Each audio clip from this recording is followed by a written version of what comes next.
Guys, it's Jerningam here. We're going to be watching this programme.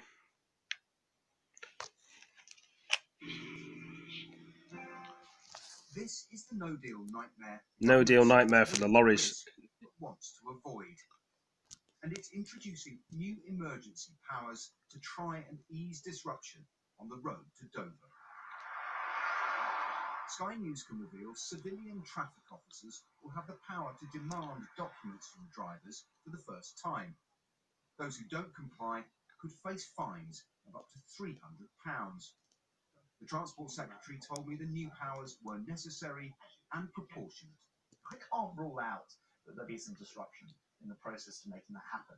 But I'm pretty certain that we will get this in a place where, goods will carry on flowing. We're taking all the necessary steps, including some of these extra powers to make sure that the goods can carry on flowing. This is exactly what people expect a responsible government to do.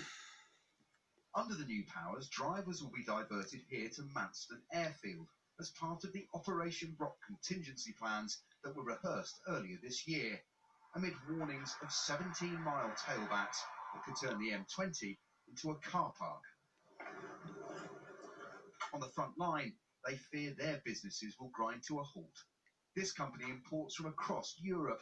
Today they're sending Italian wardrobes to Canary Wharf and pigment to paint manufacturers. All of our drivers are UK drivers, so that's not too much problem for us. It's when we start bringing in the Czech Republic, the Hungarians, the Polish, we're trying to explain to them what they do as well, and they've got to be told. And they're still asking us, what do we do? How are things going to work? And so, I'm not sure. Prepare for the worst and see what happens. If traffic is backed up here for hours or days, it doesn't just matter to hauliers, it matters to all of us. 2.5 million lorries pass through Dover every year. That accounts for 17% of UK trade, and it includes fresh food and essential medicines. Industry lawyers fear new powers could lead to conflict. It's far more than I expected. In effect, what they're doing is they're turning highways agency officers into part-time policemen, which is unnecessary in my view. The government has also tendered contracts worth £300 million for additional rail, air and ferry freight capacity. Earlier this year, it gave a contract to a company that didn't have any boats. Can you guarantee that anyone who wins a contract will actually have ferries? Yes, I can, actually. Yes, absolutely. One of the things we've done is, I think, learn from that experience. The government insists new powers are necessary to keep Dover and the country moving, legislating for a national emergency that it hopes won't happen. Paul Kelso, Sky News in Kent. They always keep saying that it won't happen, it won't happen. Why are they making us stay in the European Union? We voted to leave and we want out. This is climate change effects now. UK is getting warmer and wetter. In fact, since records began, all 10 of its hottest years have happened after 2002. Evidence from a new Met Office report of our changing planet. The top 3 coldest years were all in the 19th century. So we've got a stark separation between the coldest years in the series and the warmest years in the series. And this is reflecting or emphasising that point that our climate is changing. There is now huge pressure from the public to act. The UK is committed to net zero carbon emissions by 2050, part of the Paris Climate Agreement. But many campaigners want rich developed nations to go further and faster. At the moment, we have targets through we have carbon budgets, and the ones for 2030 and beyond, we know we're not going to meet. We need more policy, so we need to back ambition up with action. How to make progress is an issue that governments all over the world are grappling with. Not everyone is moving at the same pace.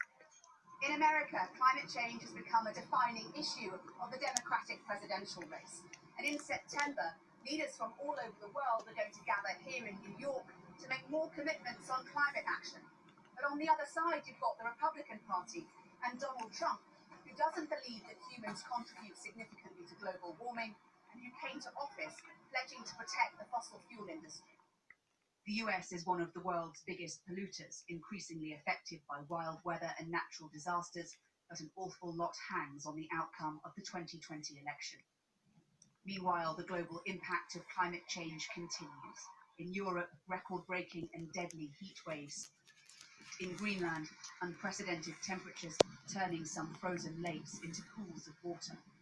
Elsewhere in the Arctic, like here in Alaska, wildfires burn. Volcano. Some believe the concerning headlines might actually be helpful. Ultimately, the biggest risk is not that we scare ourselves with projections of future climate change, it's that we find ourselves living in that environment, changed in all the ways that were predicted. And I think in the fight against inaction, I do personally feel that alarmism and urgency is useful. Climate change is here. Whether we can change quickly enough to limit the worst of what is to come, a central question of our time. Hannah Thomas-Peter, Sky News in New York. Well, that's how it is, I suppose. I'm breathing very heavily, if you guys can hear. I'm trying to get the air out my airwaves, thinking about things. Changing the Banks of England. We're going to look at this one as well. Climate change. Banks of England say. Today, a report from the Met Office said that climate change was driving the hottest and wettest weather in Britain since records began. The climate crisis, warn scientists, has already arrived. Step forward the Bank of England, which says it wants to start a green revolution in the heart of the city. Mark Carney, the bank's outgoing governor, wants banks, regulators and moneymen across the world to radically overhaul the way they calculate risk, no longer just adding in profit and loss, but now factoring in the dangers of climate change and even looking to make their fortunes from the coming upheaval. I cannot stress enough how we are speeding towards catastrophe. So it is incumbent upon those institutions, the big decision-making institutions like the Bank of England and like parts of government, to move to different measures of what success looks like in the economy. Or else we're going I think they worry too much in this country. Every country and every world, they worry. And people, some people say they got every right to worry, but people don't worry about it. Cooperation has slipped after President Trump yanked the US out of the accord, saying it was bad for American workers and bad for the economy. But this year, the British government signed up to cutting carbon emissions to net zero by 2050. In Threadneedle Street, the bank says $20 trillion of assets are exposed to climate change. First, because extreme weather events like floods and droughts will lead to spikes in insurance claims. And second, because the move to zero emissions will demand root and branch changes to how companies operate. But critics say the measures the bank is talking about are too lax given the urgency needed. We're in a situation where voluntary measures and disclosing information only goes so far. We should have been doing that in the 1980s, when I was born. As we started to understand this problem, the scientific community told us then to now, at this late stage, to not have compulsory measures that push people very quickly, very fast, is just unacceptable. So is capitalism itself the problem? The governor thinks not. He wants the banking system to be part of the solution.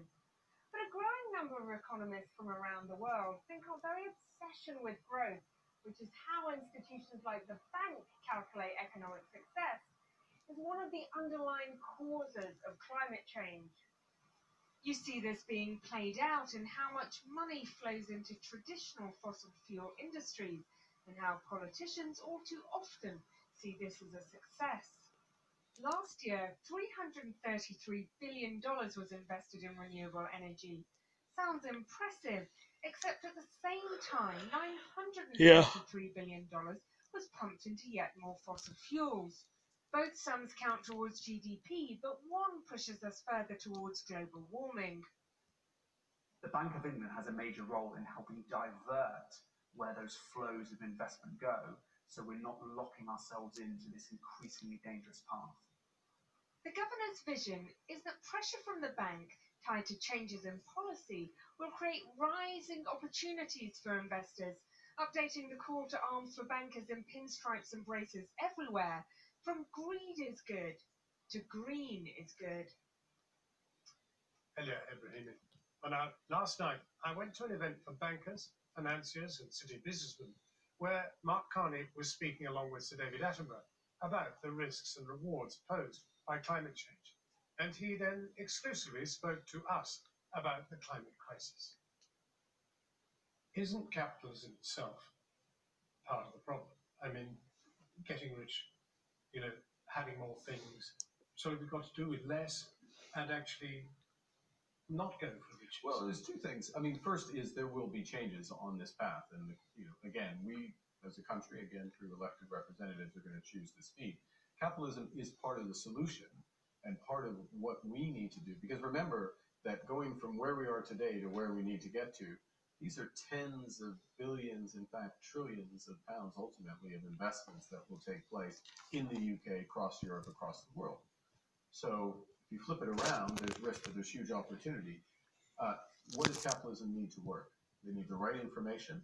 That's why one of the first things we went out and did was to create a framework, a way of providing the right information.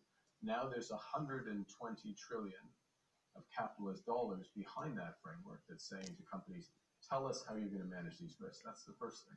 The second thing the capitalist system needs to do is to manage the risks around climate, be ready for different speeds of the adjustment. And then the most important thing is to move capital from where it is today to where it needs to be tomorrow. So the system is very much part of the solution. But if we get back down to the shop floor, if you like, life is about making a profit, and making a profit any way you can very often. I mean, and I still don't see how the regime you conceive of will do anything other than, well, leave it in place. Well, you see, the costs of ignoring climate change are rising. The opportunity of doing something about it, those are rising. That opportunity is rising. And that's what the system does. It shifts money away from where it's costly towards where it has opportunity. But listen, as an ignorant person, I look at the plastics industry, yes, and I say, which is doing an enormous amount of damage in the oceans and the rest of it. Now, I think of the Bank of England looking at plastics and saying, these guys are not doing a good job. What are we going to do about it? There's certain scenarios, and it's not my job to make these decisions, parliaments, but certain scenarios where it will become more and more costly to use plastic in packaging and plastic bottles, all that.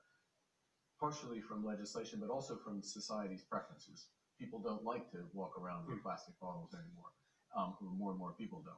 So there will be cost to that. When we look at industry or banks or insurance companies who lend to those industries, we say, well, wait a minute. Have you thought about the fact that 5 years ago, it was much more profitable and potentially profitable for a long period going forward? And now those profits are at risk because they could be legislated away. We could ban certain types of plastics. Some have been banned. Effectively, plastic bags have been effectively taken off the market. So are you thinking about that? Well, since you made your original statement about climate change and the bank's responsibilities, the French have joined you, or they joined you at the same time, basically, and other central bankers have come along too.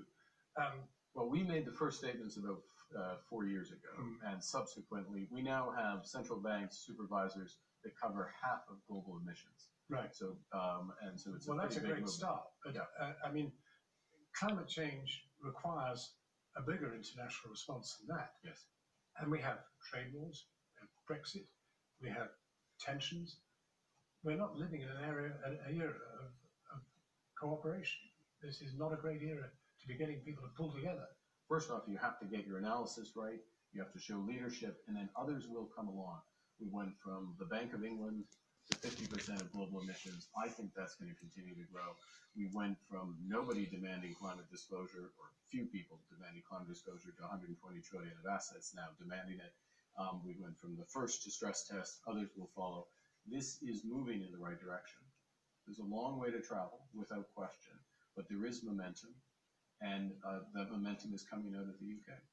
Well, now, I mean, the next G20 is going to be held in Saudi Arabia, no greater producer of petrochemicals and the rest of it.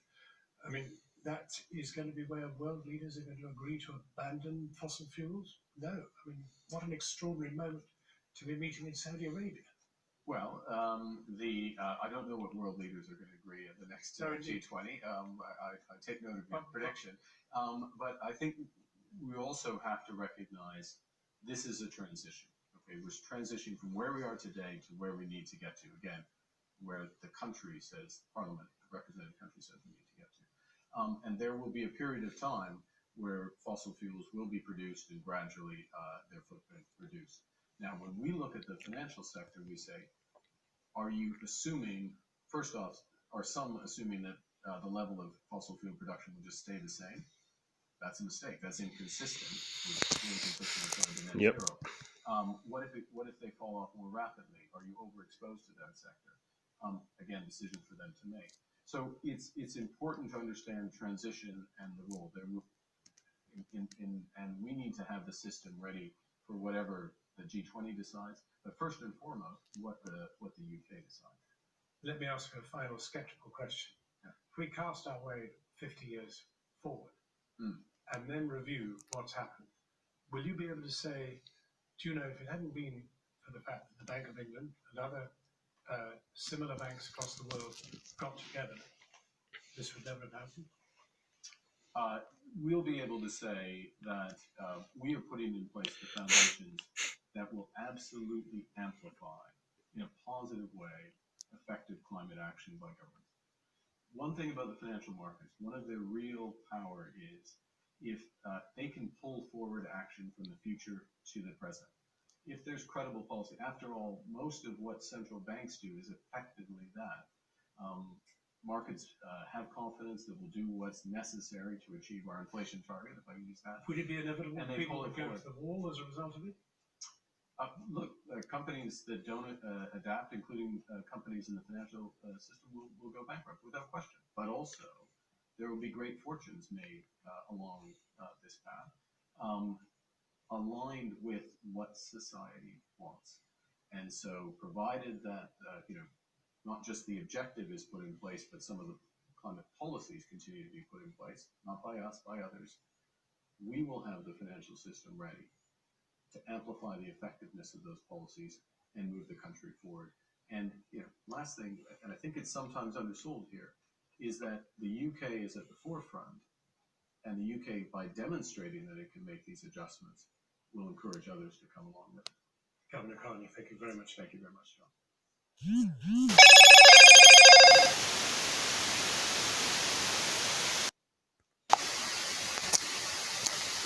Well, that was interesting.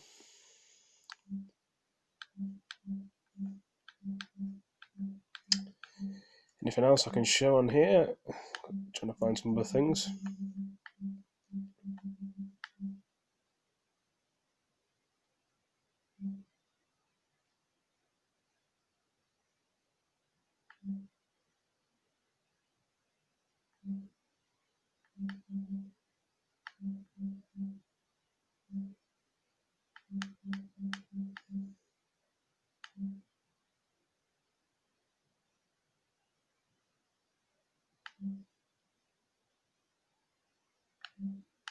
Still looking for other news to show, but just take a long time to just go flick through everything.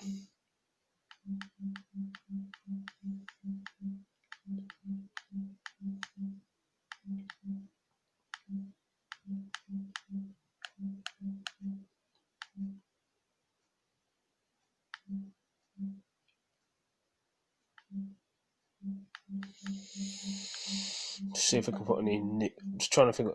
I'm just going to try and find today's news. Today's news.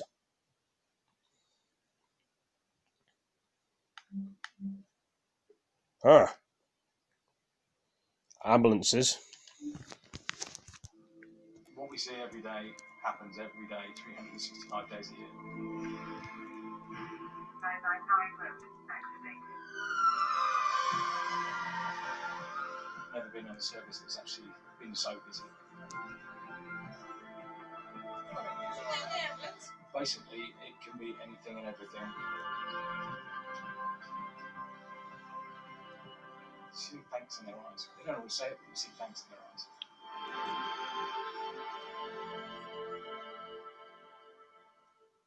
As day turns to night, a new team takes over. Down to 5 people and 3 ambulances, Saturday night begins. An unusual call comes in. A man says his internal heart defibrillator is firing abnormally. I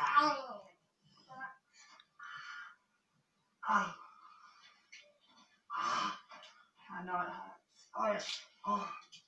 What's happening here is firing for a reason, okay? Your heart's going into that irregular rhythm that you've had that big bit before, okay?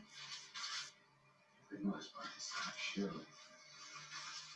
If when you get the difference, when you blow your head off, I know. you feel it as if I'm getting flames through my eyes.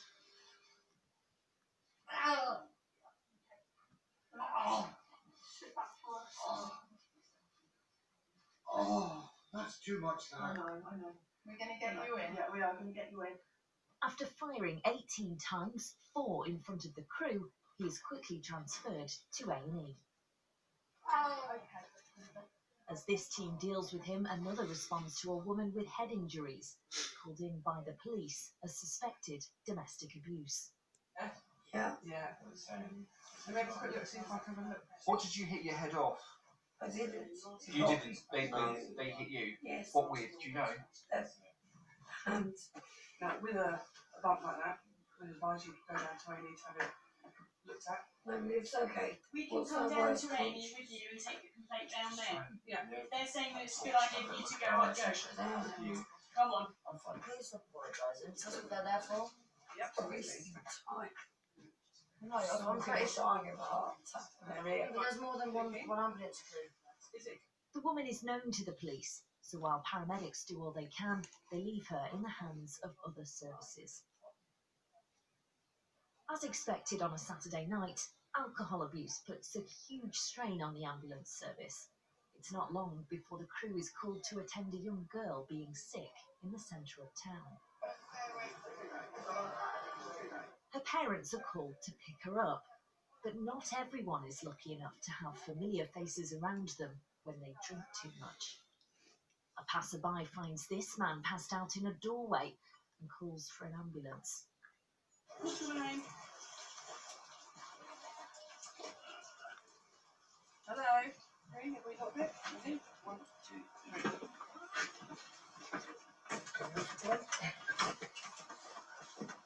What have you drank? I've been mad. So have you had quite a lot to drink? Should we just leave it at that? No, I've been mad. Have you had drugs this evening? No. Are you sure about that? 100%. Yeah. He's incoherent and appears to have lost all his belongings, so the crew have to take him to A&E. The ambulance service. It's the wake-up calls some people need. Ambulance crews hope they learn their lesson, but they'll be here next weekend to pick up the pieces, if not. They are frustrating. On a personal point of view, they're frustrating for me because if someone else requires an ambulance that someone doesn't really, just because they've had alcohol, that can cause an issue. But at the end of the day, they all need a little bit of help, so we supply that help.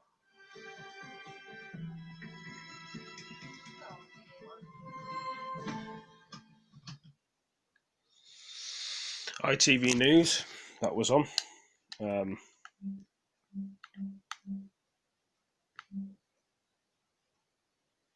Still protesting in Hong Kong as well.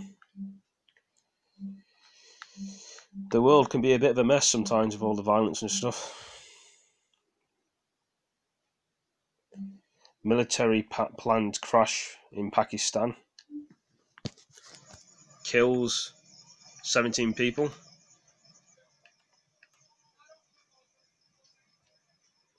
So what I'm showing you now is Pakistan.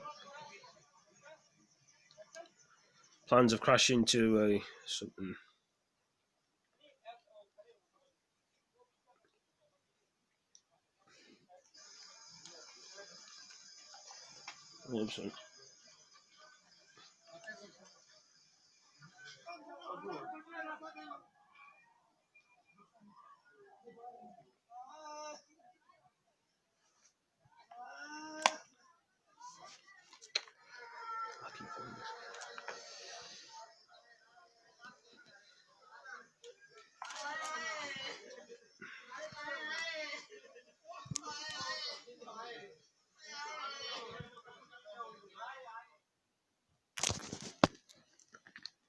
I'm just looking for different things to show in the video, which is very good.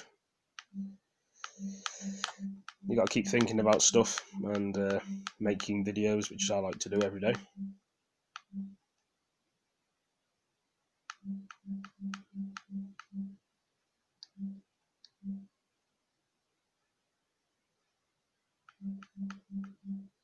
I always find different videos to do.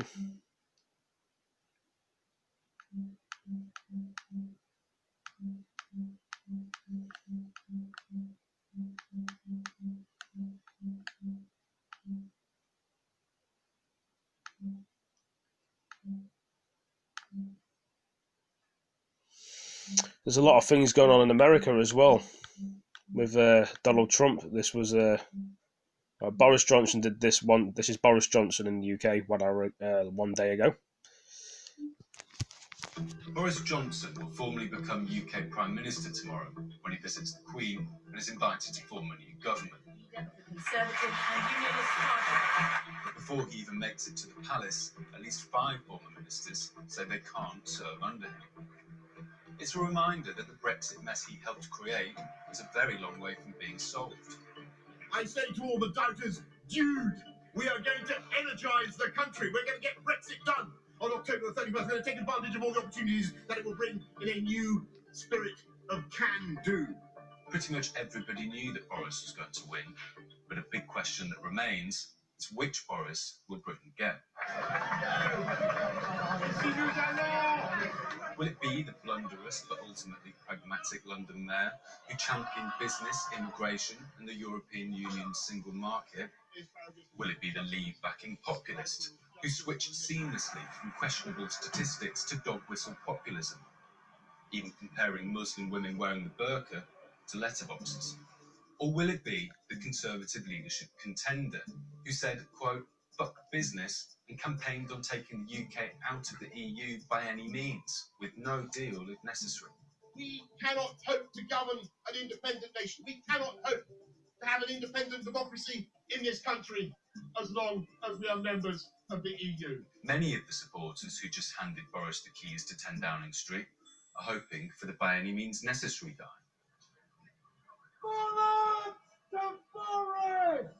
How's he going to deliver Brexit? Well, what you saw in there is his clear determination to set out to achieve the 3 targets he set himself.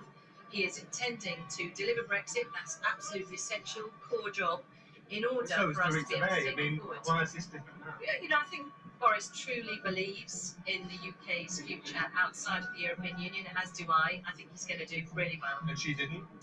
I think she did, but But the truth Boris is, will nothing's take a changed. different view. Nothing's changed, has No, it? but Boris will take a different approach. Thanks very much. What's changed? What's changed is the country's now going to be led by a Prime Minister that believes in leaving the European Union. But that doesn't make any difference necessarily, does it? Well, it makes a fantastic difference because Theresa May didn't really, when she voted Remain, she always saw leaving as a damage limitation exercise. Boris has always passionately believed that we should leave. Stanley, can I just ask you, which one of your sons are we going to get as Prime Minister? People in burqas look like letterboxes, or the open London mayor that people saw a few years ago? Our team, Don't want to answer that. is it lunchtime? Is it getting on for lunchtime? Very good. Let's see where he gets it from. After lunch, Prime Minister Johnson has 3 months to do what his predecessors failed to do in 3 years. With the EU insisting it won't reopen the deal the UK Parliament has rejected over and over, the default option is for Boris to take Britain out without a deal, which Parliament and many in his own party remain heavily against. Heidi Allen was one of 3 MPs who quit the Conservative Party ahead of its takeover by hard Brexiteers like Johnson. Boris Johnson has no plan. A number of us visited the European Union and talked to lots of countries a few weeks ago. They're very clear, no extension for anything other than a general election or a second referendum. So I don't see what rabbit Boris Johnson's going to pull out the hat. The deal will fail, he will push to no deal. That will splinter the Tory party, I think, and there is a real risk of a general election. Suppose Johnson does have a plan.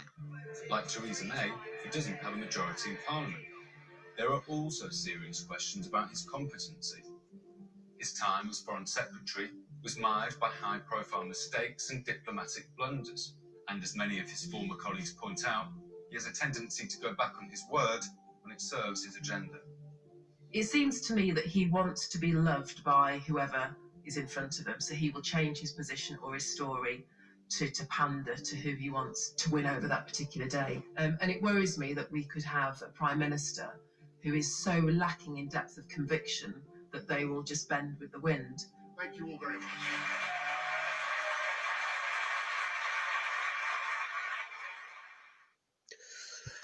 We'd have to see what happens then if we do leave. I'm hoping we're going to leave on the 31st of October, isn't most people?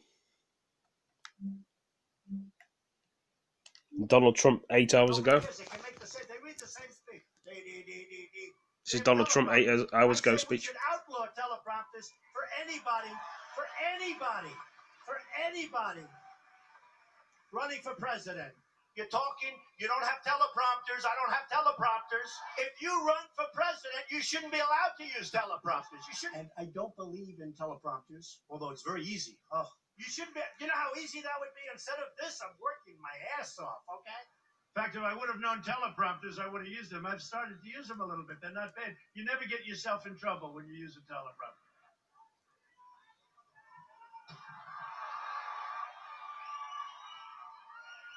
So the teleprompter's a bummer. It doesn't work. Get this thing out of here, will you? From Cornwallis of Yorktown. Our army manned the air. It ran the ramparts. It took over the airports. It did everything it had to do. The prompter went out, so I had...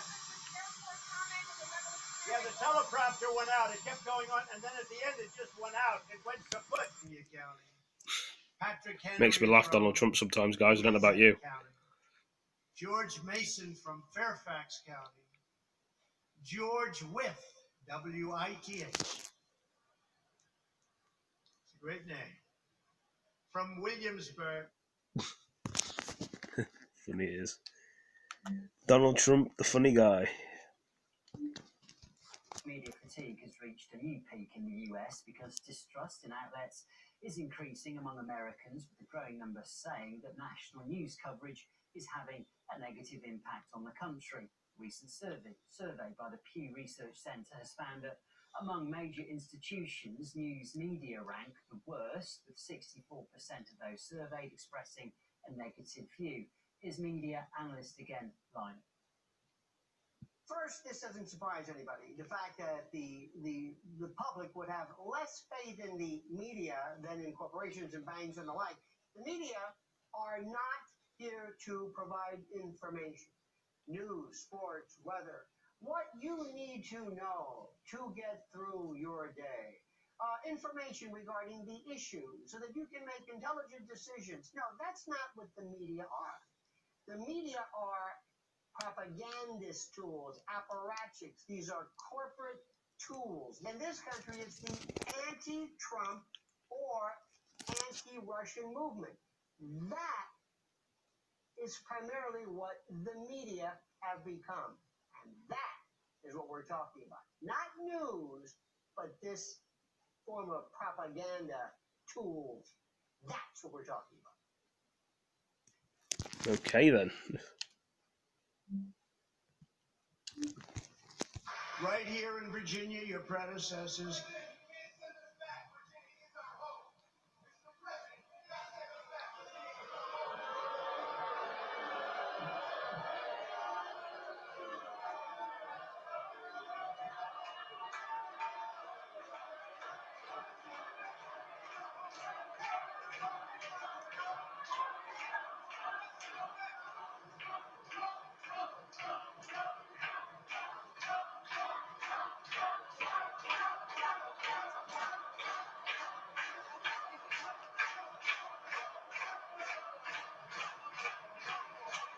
Thank you very much. Thank you.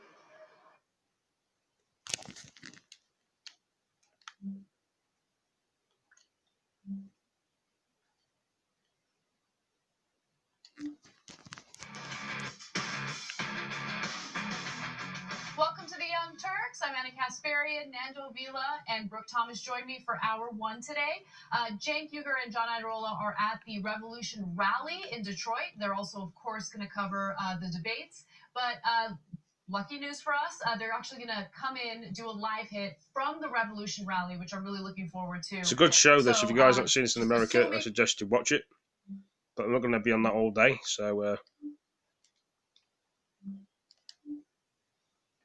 Breaking news tonight, the deadly workplace shooting inside a Walmart. A gunman identified as a disgruntled employee opening fire at the store, killing 2 co-workers. A police officer saved by his bulletproof vest. Walking out, get to the car, you heard. Tonight, white police say they were especially prepared. Breaking news out of North Korea. New word tonight of another missile launch, the second in less than a week. We'll have late details. President Trump's explosive new comments on Baltimore. He says residents there are living in hell, and he claims many have thanked him for bringing attention to the city he called a rodent-infested mess. As Democrats hoping to run against him clash tonight in their second presidential debate. Outrage at a major U.S. airport, a noose found hanging in a baggage screening area. 2 TSA agents suspended tonight. Can be, yeah. Double hurricane threat gaining strength tonight. Al Roker is tracking it all. This is NBC Nightly News with Lester Holt. Good evening. Another American workplace has been shattered by violence, this time a Walmart in northern Mississippi, where police say a former employee opened fire, killing 2 store managers and hitting a police officer who was saved by his body armor. The deadly rampage happening as the day began. Our Kristen Dahlgren has details. The shots rang out just before 6:30 a.m. You heard. Shoppers and employees running for their lives at a Walmart just south of Memphis. Oh my God. Y'all, shooter is at Walmart right now. Within minutes, police shot and injured the suspect, identified as recently suspended employee Martez Abram, but not before store managers Anthony Brown and Brandon Gales were killed. This ain't no joke, fool. Man, they're my partner. People were doing the same thing that you and I do every day. Showing up for work in an attempt to provide for their families, and they became victims of a senseless, violent act. One police officer was injured, his vest saving him, along with the fact the town's police force just underwent active shooter training. There's no doubt that training that they received 2 weeks ago saved lives today. Tonight, Walmart offering its condolences. I'm going to be looking 180 degrees around in case something like that does happen again. As another community grapples with violence and mourns. Kristen Dahlgren, NBC News. There is more breaking news tonight. Word of another launch by North Korea. Andrea Mitchell is in Washington with the latest. Andrea, what do we know?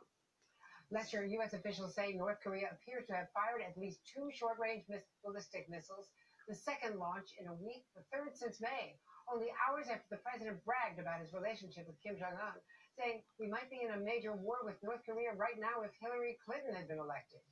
And the White House last week delivered photos to the North Koreans, mementos of the president's meeting with Kim at the DMZ. Tonight, Secretary of State Pompeo said on his way to Asia, if the North Koreans are there, he is confident they would meet. Lester? Andrea Mitchell tonight, thanks. Now to President Trump's explosive new remarks about Baltimore. The president saying residents are, quote, living in hell. NBC's Jeff Bennett is in Baltimore for us tonight. President Trump firing off another shot today in his ongoing battle against Congressman Elijah Cummings and the city he represents. Baltimore's been very badly mishandled for many years. As you know, Congressman Cummings has been there for a long time. He's had a very iron hand on it. It's a corrupt city. Those people are living in hell in Baltimore. They're largely African-American. Words from the president that cut deep for people we talk to here. The president today said that people who live in Baltimore are living in hell. How does that make you feel? It don't feel good. You know, it don't feel good at all. And about this claim from the president? Have received more phone calls than I think on any other subject of people from Baltimore and other cities corruptly run by Democrats thanking me for getting involved. We didn't hear much gratitude. It really upsets me because that's not true.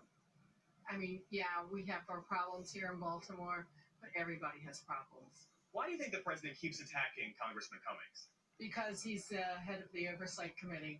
Others suspect different motives. So, you think President Trump is racist? Yeah, hands down. No doubt about it. Tonight, we kept hearing the same offer, that the president should come and see the city for himself. We can invite Trump to come visit Maryland, and then he can make his own assumptions. He won't have to hear it from the news. He'll be here himself. President Trump says he's willing to visit Baltimore at the right time. That could come in September. That's when congressional Republicans are set to hold their annual policy retreat here. Lester? All right, Jeff Bennett in Baltimore, thanks. It is make or break for the 2020 Democratic presidential hopefuls facing off tonight in Detroit in their second debate. Kristen Welker is there and explains why this may be a last chance for some of the candidates. Tonight, the stage is set and already fireworks. We are the Democrats. We are not about trying to take away health care from anyone. What we're still watching for? How sharp will the attacks get against frontrunner Joe Biden? Last time, Kamala Harris stood out by taking aim at Biden. Do you agree today that you were wrong to oppose busing in America? Biden does not take the stage until tomorrow, but he is already bracing for new attacks. As long as you're leading, you're the target. But I'm looking forward to it. Another big question, who will grab the progressive mantle? Elizabeth Warren and Bernie Sanders will be on stage together for the first time. Look, I'm not against anyone. Bernie and I have been friends forever. And perhaps the biggest question for Democrats, who is best positioned to beat President Trump? Strategists say everyone will be pushing the electability argument tonight. The president just today predicting who he thinks he'll face. I think right now it will be Sleepy Joe. I think. I feel he'll lift across the line. That's what I think. For most of the candidates on stage, this moment could be do or die because they may not qualify for the next debate if they don't shine tonight. Lester. A big night in Detroit. Kristen, thank you. Tense moments today at the confirmation hearing for General John Hyten, President Trump's pick to be the country's second highest ranking military officer. He's accused of sexually assaulting an Army colonel. Today, he responded to the allegation, and his accuser was in the room. Let's get more now from NBC's Casey Hunt. Tonight, a forceful defense from General John Hyten, accused of sexual assault by a former top aide. I want to state to you and to the American people in the strongest possible terms that these allegations are false. Sitting just feet behind him, his accuser, Army Colonel Catherine Spletstoser. He lied about sexually assaulting me. Spletstoser didn't tell anyone about the alleged incident until President Trump nominated Hyten to be vice chairman of the Joint Chiefs of Staff. That's when the Air Force launched an investigation and said they could not substantiate the accusation. She told the New York Times that Hyten went to her California hotel room in 2017, quote, pulled her to him and kissed her on the lips and tried to force himself on her. Did that incident happen, General? That never happened. The truth is that General Hyten is innocent of these charges. Hyten got backup from Republican Senator Martha McSally, an Air Force veteran who previously alleged she was raped by a superior officer. What do you say to his accuser? I pray she finds the peace that she is looking for, but you cannot do it by destroying another person. You're somebody who had just almost been raped that evening?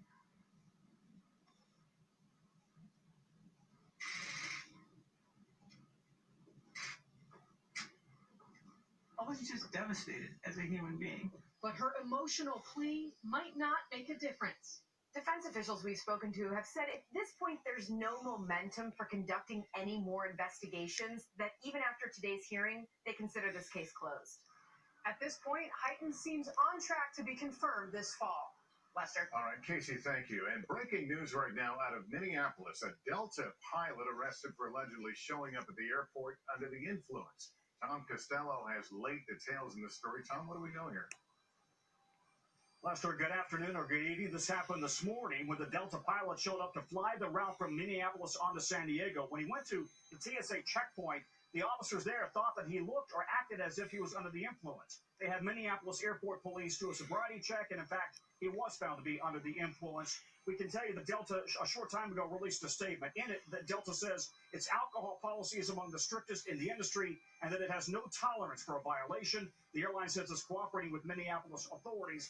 The FAA has a zero-tolerance policy on anybody who is showing signs of being under the influence. Those passengers on the plane, they found another pilot. They flew on to San Diego. Lester? All right, Tom, with that breaking news, thank you. We're tracking a double threat in the tropics right now. 2 hurricanes with Hawaii in the potential danger zone. Al Roker is here. Al, where's the threat headed? Lester, 2 hurricanes in the Pacific. A major hurricane with Eric. That one's going to stay to the south of Hawaii. But the second one, Flossie, which is a Category 1, the track of that will bring it somewhere around Hawaii early next week. So we're going to be watching that very closely. Long video, this one, I'll tell you. In Invest Area 95L, this right now, a 10% chance of development over the next 5 days, but as it gets to the southeast of Florida, could cause some problems. Strong storms firing up in the northeast tonight, more tomorrow afternoon. Airport delays from New England all the way down to Knoxville. We'll be watching that carefully tomorrow as well. Lester? All right, Al, thank you. There are new developments in the case of 2 American teens under arrest in Italy in connection with the murder of a police officer. Investigators said today the officer was, quote, attacked immediately by the suspects after a drug deal went wrong. And for the first time, they revealed the murder weapon, a commando knife authorities say the suspects brought from the U.S. Both of them remain behind bars tonight. Now to what's being called a cover-up. A scathing new report says the Olympic Committee, FBI, and others failed to protect gymnasts from sexual abuse.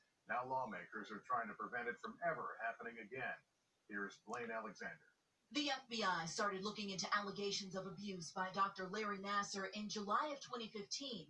But for more than a year, 421 days, the FBI, the U.S. Olympic Committee, and USA Gymnastics failed to act. Just one of the stunning new findings from an 18-month congressional investigation, which found the USOC and USA Gymnastics knowingly concealed abuses by Nassar. They, in effect, covered up massive, predatory, monster-like wrongdoing. Now, lawmakers are introducing sweeping legislation to stop it from happening again. The bill would make the USOC and the organizations that oversee each sport more liable for failing to protect athletes. It would put more athletes in positions of power and give lawmakers the ability to dissolve the USOC board altogether. The USOC says it applauds the proposed legislation, but its CEO raised concerns that, in practice, it could result in unintended consequences for athletes.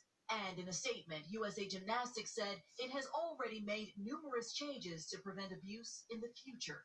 Nassar is now serving a life sentence after more than 300 young athletes accused him of abuse. There are some amazing steps that are in this bill that will change the lives and safety of athletes.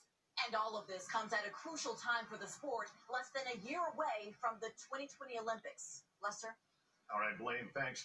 Big trouble for one of the nation's largest credit card companies, Capital One, revealing personal data was stolen on some 100 million Americans, one of the largest breaches ever. NBC's Jolene Kent has what you can do to protect yourself. What's in your wallet? Tonight, many more could know what's in your wallet. Credit card giant Capital One disclosing a massive data breach, hitting 100 million customers in the U.S. Officials say the suspect, 33-year-old software engineer Paige Thompson, allegedly stole customers' addresses, phone numbers, birth dates, and credit history, linked to applications for credit cards from 2005 through early 2019. She was arrested by the FBI in Seattle on Monday after bragging about it online, saying, "I basically strapped myself with a bomb vest," dropping Capital One's docs and admitting it. Capital One insists no credit card numbers or login information was exposed, but admits 140,000 social security numbers were put at risk. Cybersecurity experts say even if you're careful, your personal data is in the hands of any company that stores information online. So to better protect yourself, freeze your credit with all 3 bureaus. Regularly check your credit on free monitoring sites and beware of phishing scams. Fraudulent people or bad actors will use this data to either email, physical mail, call you, and try to get other data from you, pretending to be an authority or a credit monitoring service. As for Capital One, the CEO says, "I sincerely apologize and I am committed to making it right." Capital One says the issue in its system is now fixed and it will notify affected customers. Lester? All right, Jolene Kent, thank you. A new firestorm is erupting over college admissions. Families reportedly transferring legal guardianship of their children in order to get financial aid. It's totally legal, but there are critics who say it is unfair. NBC's Ron Mott has details. It works like this. Families, some of whom live in million-dollar homes with incomes well into 6 figures, go to court to have a legal guardian with fewer financial resources appointed for their college-bound students, giving them a better shot at qualifying for need-based financial aid, and it's perfectly legal. According to ProPublica Illinois and the Wall Street Journal, citing court records, the tactic has been used effectively dozens of times. They were filed by one of two law firms, and many of them used language in the petition, such as the guardian would provide educational and financial opportunities that the parents could not otherwise provide. Advocates of the legal maneuver argue that, unlike the college admissions scandal, which has led to multiple criminal convictions, these students were fairly accepted and are looking for a way to pay for it, as the annual cost of tuition and fees at the nation's colleges have skyrocketed, rising more than 150% over the past 2 decades, a bottom-line increase of nearly $32,000 a year on average. They're absolutely cheating. Still, some critics contend these families and their students should endure the appropriate pinch based on their resources. This technique in particular is new and absolutely deserves everybody's sort of shock and scorn. Another wave of controversy cascading down on college campuses, money once again at the center. Ron Mott, NBC News, Chicago. We've got a lot more to tell you about as we continue tonight, including a shocking find inside the Miami airport that now has some TSA agents suspended. We're back now with the story of 2 TSA agents who've been suspended tonight after the discovery of an offensive and racist display at the Miami airport. Here's Morgan Chesky. Inside a TSA work area in the Miami International Airport, a display that tonight has 2 agents under investigation. On news with 2 stuffed gorillas. The intended message reportedly a joke, highly racist. TSA union representative Linda Jones. This workforce is very diverse. So I felt like that person must have some kind of psychological issues. 3 officers stumbled upon it last week near a workspace where agents screen-checked luggage. In response, the TSA calls it unacceptable, saying it does not tolerate racist or offensive behavior, and those found responsible will be held accountable for their actions. The find comes just weeks after ProPublica uncovered a secret Border Patrol Facebook group. Inside, agents joked about migrant deaths and posted vulgar comments about Latino members of Congress. Today, Miami-Dade Mayor Carlos Jimenez thanked the TSA for their quick action to identify those responsible and place them in And tonight, after those 2 TSA employees believed to be connected to this display were told they remain on paid administrative leave until this investigation is complete. Lester? Morgan Chesky, thanks. Still ahead as we continue this evening, the end of the road for a historic place in America's heartland. It is a tough week in the Detroit suburb of Warren, Michigan, as the candidates for president get ready to debate nearby. The old GM transmission plant, a mainstay for nearly 80 years, is shutting down this week. And many are asking, what now? Here's Ann Thompson. It's been a hard couple of weeks. In Donna Goodwin-Dye's voice, you hear the toll of GM's Warren transmission plant idling. The president of 177 United Auto Workers, who must now relocate to a GM plant anywhere in the country or lose jobs that pay up to $28 an hour plus benefits. If the economy is doing so well, won't it be easy to find another job for you and your members? Yes, I could go out and I could get 2 or 3 jobs to make the wage that I make. But then I have even less time with my family. Why would anybody want to do that? The last transmission produced last week, and already the ripple effect visible in the empty tables at David Utsula's Motor City Sports Bar and Grill. Is this something you planned for? No, not at all. Tough times for some, but not all. Demolition contractor Derek Buchanan works 60 hours a week. Right now, for me and my family, it's great. Tonight, Utsuli has no plans to turn on the Democratic debate. Who's better for business, the Tigers, the Lions, or presidential politics? Sports, most definitely. Like many here, he's focused on this fall's GM UAW contract talks that will determine if the Warren plant is resurrected or truly part of this area's past. Ann Thompson, NBC News, Warren, Michigan. That's Nightly News. I'm Lester Holt. Thank you for watching, everyone, and good night. Hey, NBC News viewers, thanks for checking out our YouTube channel. Subscribe by clicking on that button down here, and click on any of the videos over here to watch the latest interviews, show highlights, and digital exclusives. Thanks for watching. Right, guys, I've done long enough in this video. I'm just going to try and get the wire out of the way. Thank you for joining me in this live stream. Please like, comment, subscribe, share these videos with your friends. We'll be talking about climate change and no deal Brexit and Donald Trump in the video, so stay tuned and watch it. And so about 53 minutes long video and other things in the news. All right, thanks for joining me in this one, and I'll catch you on the next one. Take it easy, guys. Peace.